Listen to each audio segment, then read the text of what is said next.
Hola a todos, estamos en un nuevo Diálogos 360 de Odisea School, una iniciativa de Odisea que es el Observatorio de Impacto Social y Ético de la Inteligencia Artificial.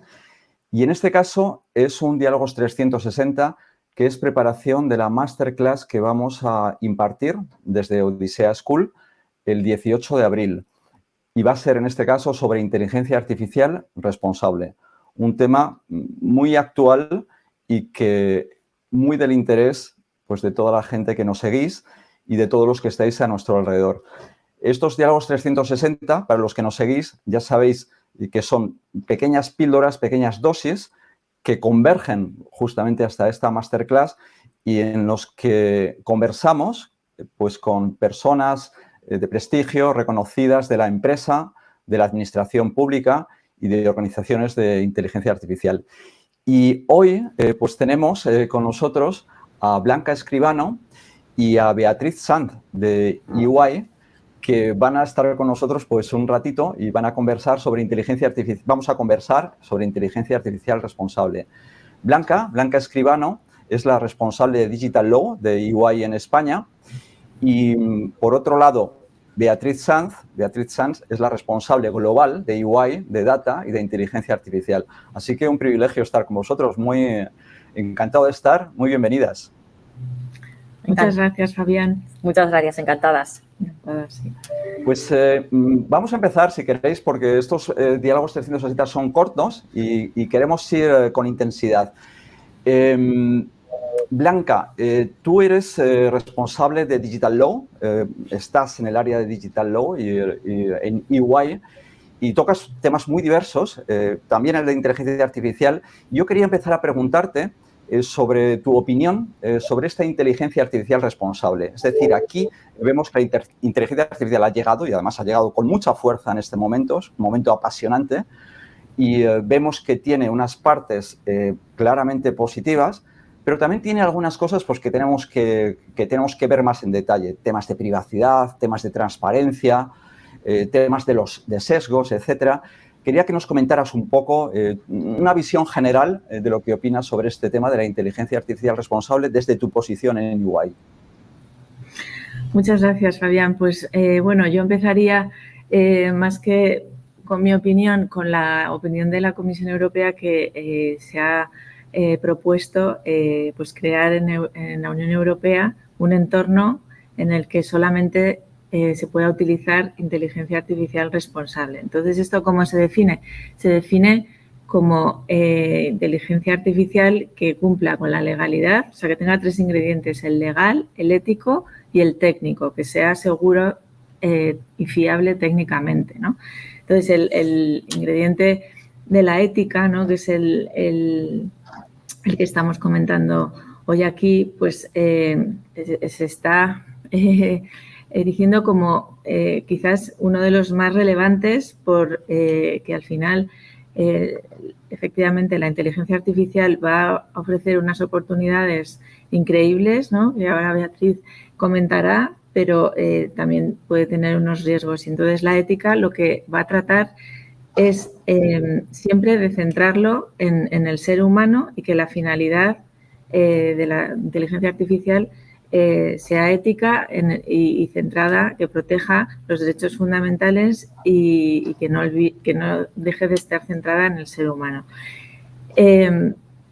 Es muy importante porque, claro, o sea, los derechos fundamentales pues, están recogidos en muchos ordenamientos jurídicos, en Europa,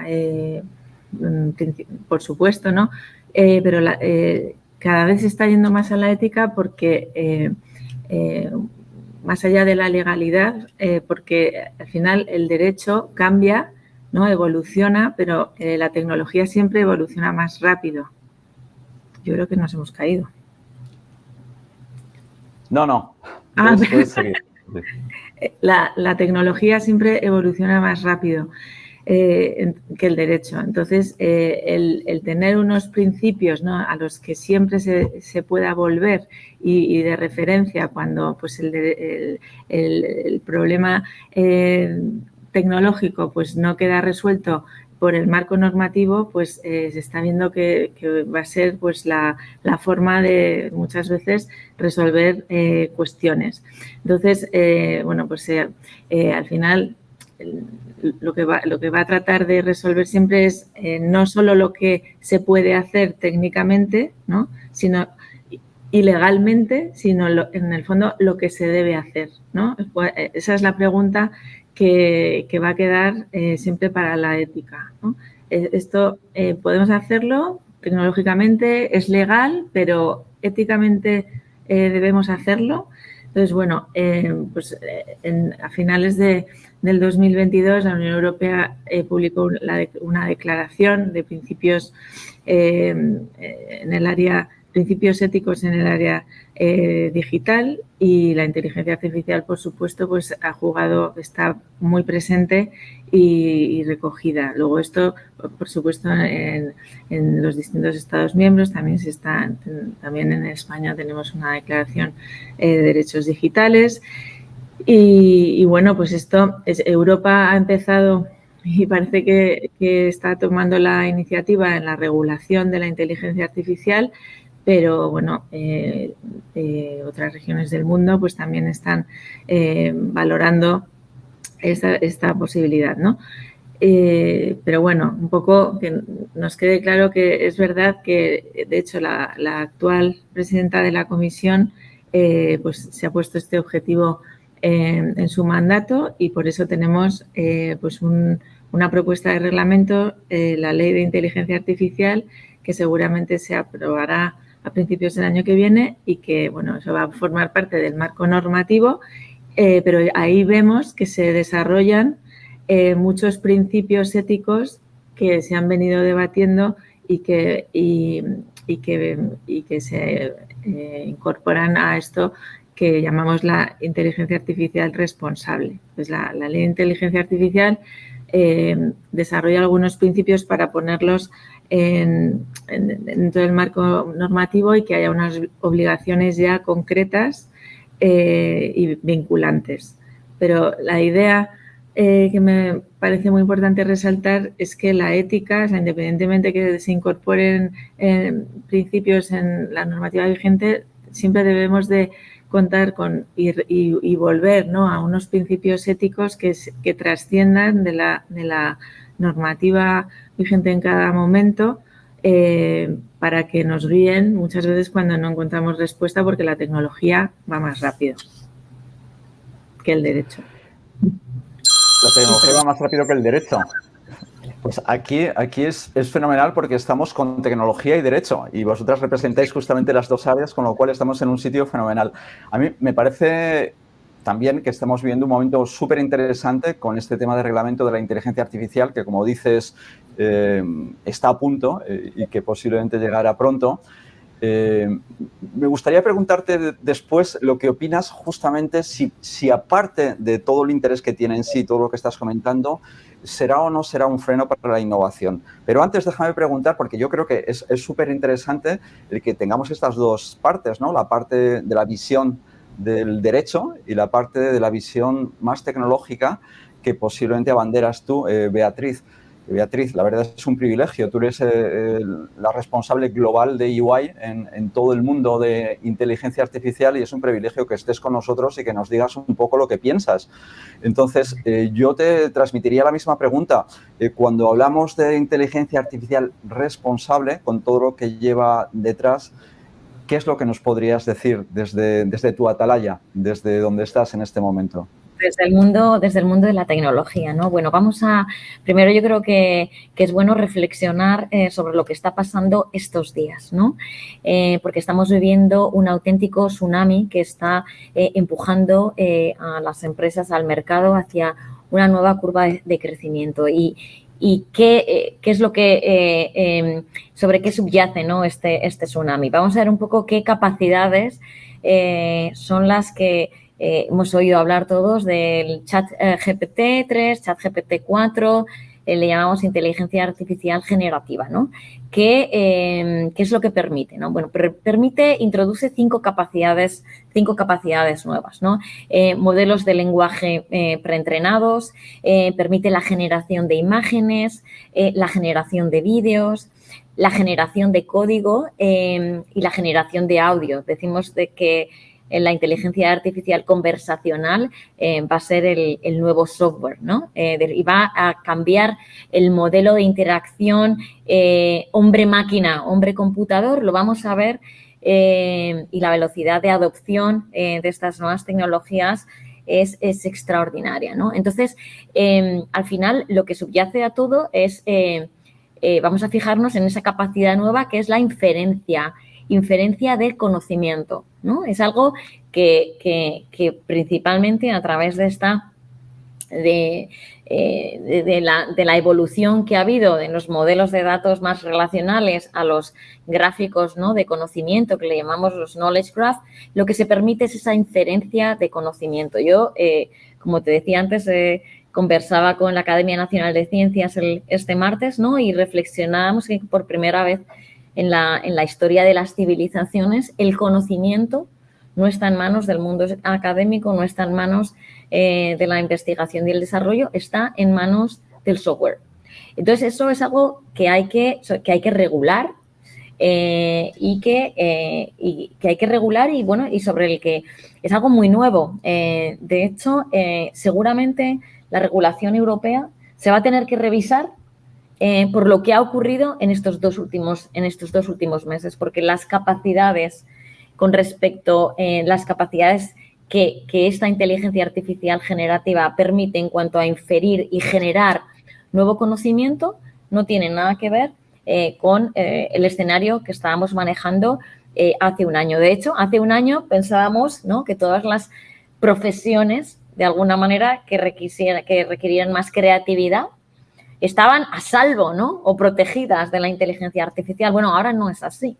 Ahora, por ejemplo, vamos a ver un tsunami en todo lo que es el mundo del marketing, porque la generación de nuevo conocimiento, la generación de música, la generación de imágenes, la generación de sonido que vamos a ver, pues es algo tremendamente novedoso, ¿no? Entonces, nosotros en DIGO hemos establecido un marco ético en el que amparamos o velamos por la imparcialidad. Es muy importante a la hora de evitar los sesgos y reentrenar correctamente esos modelos, la resiliencia, la seguridad, la privacidad, la explicabilidad es muy importante, la transparencia de principio a fin, desde el origen del dato a esas bases de conocimiento hasta cómo se aplica, y luego la precisión, ¿no? Y es un balance. Nosotros, por ejemplo, trabajamos en todos los sectores y, bueno, pues un banco de inversión esta semana, un banco de inversión americano con el que estábamos trabajando, bueno,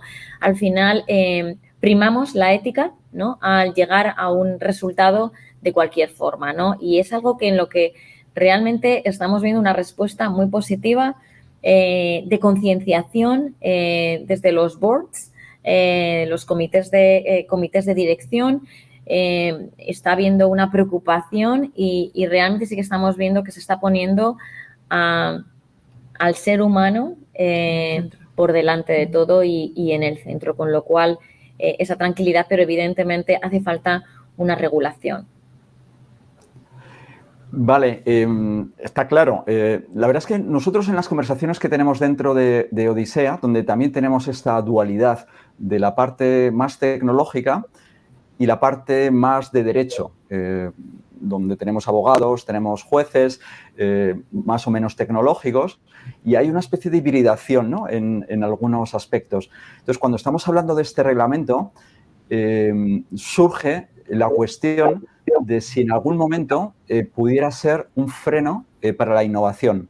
Es decir, si el hecho de que se regularan ciertos aspectos, algunos absolutamente necesarios, pues como el social scoring que hay en China, ¿no?, que será una de las cosas que seguramente prohibirá directamente este reglamento, pero quizá otras a lo mejor no están tan claras, ¿no? En esa pirámide que se pinta, pues la base es de algunas cosas que hay que trabajar más, ¿no?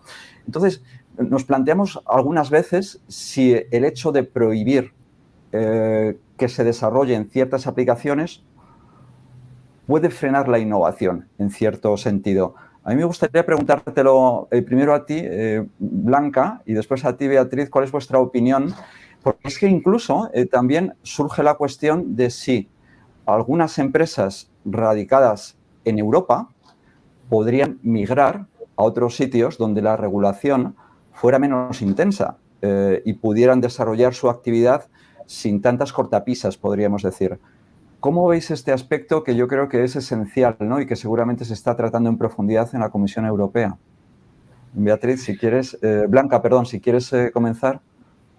Bueno, en mi opinión, se prohíben muy pocos usos de inteligencia artificial, porque eso es importante aclararlo. O sea, el reglamento lo que va a regular es el uso, no la tecnología en sí.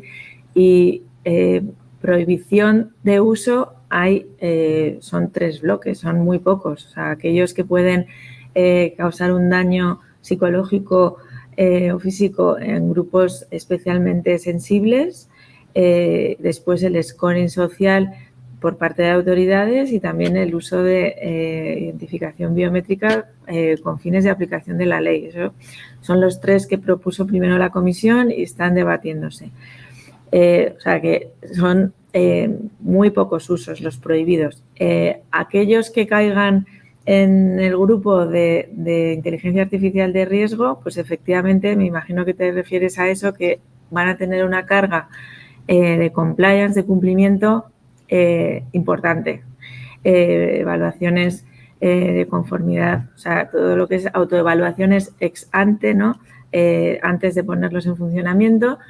Y en el fondo, yo como veo el reglamento es que lo que persigue es que cualquier organización que utilice, primero que sea consciente de la inteligencia artificial que utiliza su organización, haga un mapeo, la clasifique para ver si efectivamente alguna está prohibida, está en el grupo de inteligencia artificial de alto riesgo, de riesgo, o si no tiene ningún riesgo, pues no tendrá obligaciones que cumplir. Entonces, efectivamente, si estamos preocupados porque impacte sobre el incentivo a la innovación, el realizar ese tipo de ejercicios, yo veo que hay que verlo desde el otro punto de vista. O sea, si conseguimos la confianza, para conseguir la confianza, pues deberemos saber el uso que estamos haciendo en nuestra organización y en los productos y servicios que vendemos a terceros,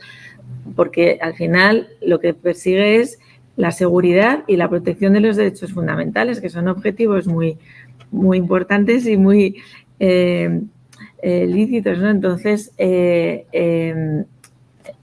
el uso de la inteligencia artificial, desde mi punto de vista, que a lo mejor es más teórico como abogado, siempre y cuando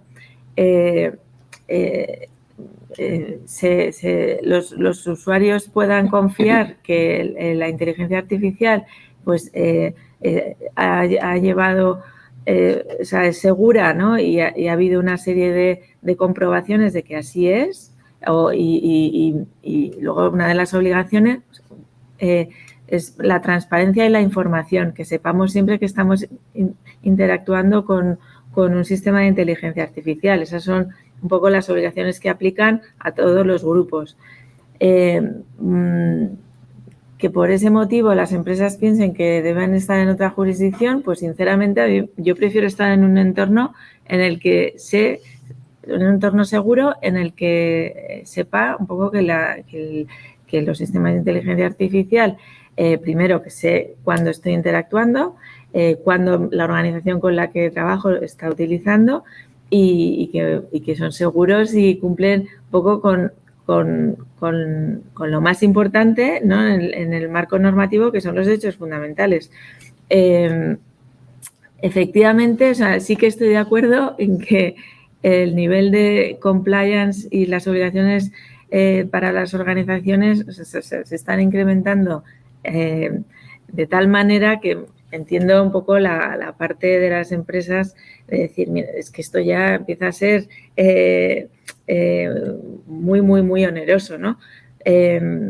Pero bueno, yo lo vería más, siempre viendo la parte optimista, lo vería como una inversión, porque al final el tener una etiqueta y un sello europeo de que es compliant con la regulación y, por tanto, es seguro y es ético desde el punto de vista de los derechos fundamentales, pues a mí me parece que va a dar una ventaja competitiva también para después exportar a otras regiones que no son tan exigentes. O sea, si yo estoy, o sea, al final es posible que ocurra lo que pasó con el Reglamento General de Protección de Datos, ¿no? Que parecía una carga, pero al final se ha utilizado como un estándar internacional porque al final la finalidad que persigue pues es positiva pues para el individuo, ¿no? Y es una manera de defenderse, defender su privacidad, su derecho a la intimidad, ¿no? Frente a organizaciones o usos que no consienten. Con lo cual, si esto ocurre igual con la inteligencia artificial, pues yo considero que al revés, que las empresas al final querrán conseguir el sello y las certificaciones para demostrar para obtener la confianza de los usuarios y consumidores. Muy bien. Beatriz, tú desde esa posición que tienes una posición global, es decir, que puedes ver para allá, puedes ver para acá y puedes ver para allá también. ¿Qué te parece este aspecto? ¿Tú crees que la regulación de la que estamos hablando puede ser un freno para la innovación y eso puede dar unas ciertas ventajas competitivas dependiendo de la zona geográfica? Por ejemplo, quizá una ventaja para las empresas americanas que inicialmente no van a tener una regulación tan fuerte y en Europa sí que la tendrán. ¿Cómo ves este aspecto desde tu punto de vista? Mira, yo creo que la innovación es imparable.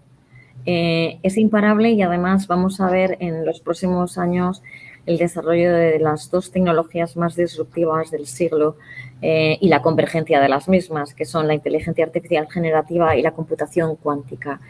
Y no hay marcha atrás, es decir, es imparable, el desarrollo es imparable. Yo coincido con Blanca en que un poco el objetivo, el esfuerzo, hay que ponerlo sobre todo en crear un entorno confiable, ¿no? Ahí es donde estamos en modelos, en momentos de mucha experimentación, ¿no? Hay que evitar consecuencias inesperadas. Por ejemplo, una de las mayores aplicaciones va a producir una aceleración en todo lo que es el mundo, la investigación en la salud, la secuenciación, por ejemplo, del genoma para la personalización de la medicina o en el ámbito de defensa, ¿no? Que implica cuáles son las nuevas vulnerabilidades. Es decir, que ahí hay...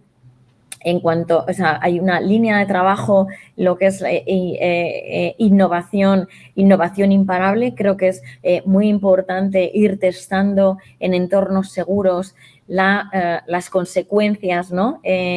La aplicabilidad de todos y cada uno de los casos de uso. Y yo creo que en el largo plazo, al revés, un entorno regulatorio más protegido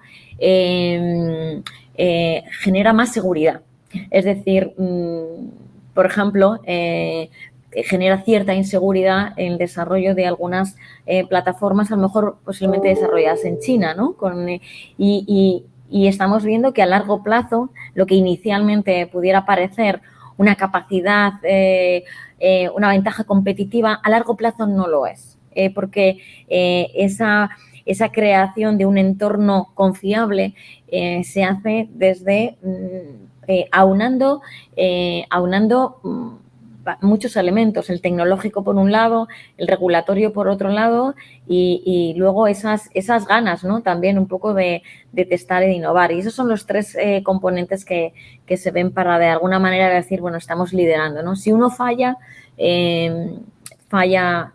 esa confiabilidad. Entonces, Yo creo que no. Yo creo que la regulación en este sentido no va a parar nada. Esto es bastante imparable. Vale, pues muy interesante. Bueno, tengo que preguntaros por ChatGPT, porque tengo que preguntaros porque está en la mesa de todo el mundo, ¿no? Entonces tengo que preguntaros por vuestra opinión sobre ChatGPT y la opinión de EY, cómo se está aceptando todo este mare magnum que ha llegado a tantos sitios. Creo que leí el otro día que es la aplicación con mayor crecimiento de toda la historia de Internet. Me parece que ha llegado a 100 millones de personas en 2 meses únicamente. Es impresionante, ¿no? La capilaridad y la rapidez con la que se ha extendido, ¿no? Y solamente es el principio. ¿Cómo lo veis y cómo lo ve UI? En esta, si quieres, empiezo yo, Blanca, y luego, bueno, yo creo que el lanzamiento de ChatGPT ha empujado realmente, como decía antes, al mercado a una nueva curva de crecimiento y las empresas están obligadas a entender el impacto, ¿no? En su sector y también en los riesgos o disrupciones o disrupciones que aparecen, ¿no? Por primera vez, como te decía, estamos viendo un interés extremo por los comités de dirección y los boards en entender qué significa eso desde dos puntos de vista. Primero, desde el punto de vista defensivo, ¿no? Es decir, ¿cuán disruptivo puede ser esto? ¿Puede ser mi negocio desintermediado completamente o no? Estamos un poco en el foco de esa disrupción o no. Por ejemplo, te voy a poner un ejemplo. Yo me voy con mi familia este fin de semana de viaje y he organizado todo a través de ChatGPT. Todo, absolutamente el plan de viaje en 3 segundos, ¿no? Es decir, al final ChatGPT lo que te hace son, te resuelven problemas en cuestión de segundos que antes requerían, un gran esfuerzo, ¿no? Muchísimo más tiempo y trabajo manual, ¿no? Entonces, no es tanto el qué puede resolver, sino la velocidad y el cómo, con lo cual cuando la velocidad es un factor generalmente disruptivo, ¿no? Estamos viendo una proliferación tremenda de aplicaciones que están surgiendo en torno, ¿no? a esa nueva capacidad. Y nuevamente le ponía el ejemplo a Blanca, ¿no? Yo me he organizado mi plan de viaje en segundos. ¿Qué es lo que me faltaba? Un botón que diga compra, ¿no? Eso va a llegar. Se va a operativizar, ese conocimiento se va a operativizar. Y ahí ese es el momento donde hay que tener mucho cuidado que no haya, en que no haya sesgos, en que sea totalmente objetivo, en esa imparcialidad. Ahí es donde la regulación, en el momento de la operativización, es donde tiene que poner el foco, ¿no? Con lo cual, bueno, pues ahora se están viendo impactos a corto y medio plazo, cómo impacta en el talento. Estamos viendo que realmente hay una necesidad de fusionar el pensamiento estratégico con las capacidades tecnológicas, ¿no? Parecía que las áreas de estrategia y las áreas de tecnología estaban separadas, eran dos mundos separados. Vemos que no, que la capacidad competitiva requiere de esa unión, ¿no? Y entonces hay mucho planteamiento si adquirir el talento, no adquirirlo, cómo se comporta la competencia, ¿no? Ahora de momento todos están un poco mirando a otros y luego evidentemente cuál va a ser el mapa tecnológico, ¿no? Y el ecosistema nuevo que se va a formar. Entonces, bueno, como te decía antes, un tsunami tremendamente interesante, privilegiados de poder estar viviendo este momento en la historia desde una posición así, porque tenemos esa capacidad de educar, esa capacidad de crear legado, esa capacidad también de visualizar casos de uso y aplicaciones que puedan aportar y construir un mundo mejor. Estupendo. Blanca, ¿quieres comentar algo sobre este tema? Bueno, solamente que desde el punto de vista legal, pues esto lo que nos ha acelerado efectivamente es un poco todos las cuestiones legales que anticipábamos, ¿no? Pues a nivel académico, a nivel, pues ahora ya las vemos en la práctica, ¿no? Pues problemas de propiedad intelectual, pues la información que se ha volcado, quién es propietario de un poco de también la necesidad de proteger información de las empresas como secretos empresariales y de concienciar lo que se vuelca, lo que no se vuelca. Han surgido algunas cuestiones en estas semanas en ese sentido, ¿no? de información confidencial, pues que los trabajadores pues incluían de una manera inocente e ingenua, ¿no? Claro, eso pues el sistema pues aprenderá. Después temas de datos y o sea, todo, o sea, yo creo que a nivel legal, como en todos los demás ámbitos, pues ChatGPT lo que está haciendo es acelerarlo todo muchísimo. Entonces, sí que es verdad que, como decía Beatriz, y yo creo que tú, Fabián, al principio, pues incluso, o sea, es posible que la Comisión Europea en este borrador, ¿no? En esta propuesta de reglamento, pues esto haga que también se retrase, porque al ver en la práctica se haya todo muchísimo más concreto y también la escala que esto puede tener, ¿no? El alcance que puede tomar, pues bueno, pues veremos pues las siguientes versiones si cambian o no del texto.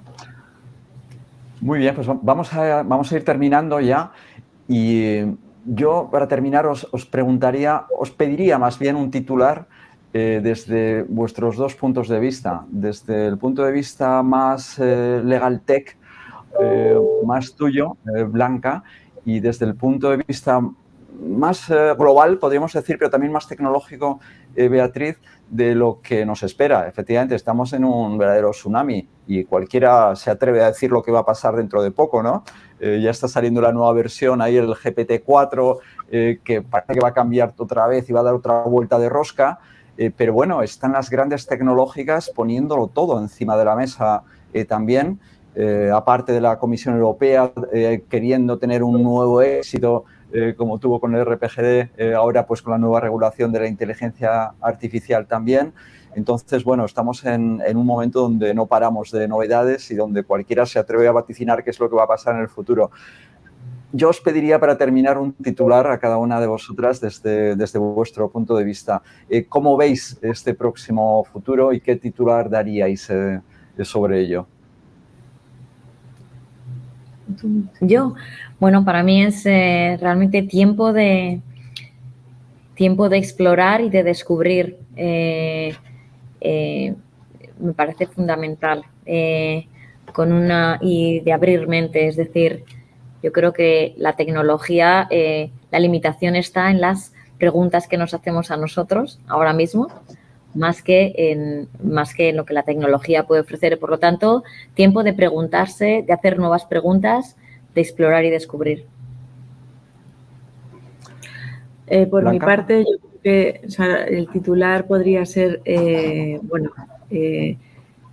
no ha habido otro momento en el que un poco la intersección entre tecnología, derecho y ahora el ingrediente ético sea más importante, ¿no? Entonces, al final, yo creo que las empresas, además ahora con todo esto de ESG, ¿no? Están realizando este tipo de evaluaciones para en la S, pues social, pues proteger un poco los derechos fundamentales. Pues con la inteligencia artificial esto va a subir todavía más peldaños en la importancia dentro de las agendas, ¿no? de los órganos de gobierno, de las organizaciones. Y bueno, pues ya, como ya se está anticipando, pues los filósofos y los expertos éticos van a tener mucha más relevancia, ¿no? Y junto con abogados y tecnólogos, pues van a tener que tomar decisiones que al final no nos tenemos que olvidar que lo que todo esto trata es de proteger al ser humano, ¿no? Y es lo que somos. Muy bien, pues Blanca, muchas gracias por tus palabras y por este rato. Y Beatriz, muchísimas gracias también por este rato que hemos compartido. Se nos pasa muy rápido y tendremos ocasión seguro de profundizar en más cosas porque esto no para, podemos decir. Así que muchas gracias a las dos. Muchísimas gracias, Fabián, por la oportunidad. Gracias. Adiós. Hasta luego.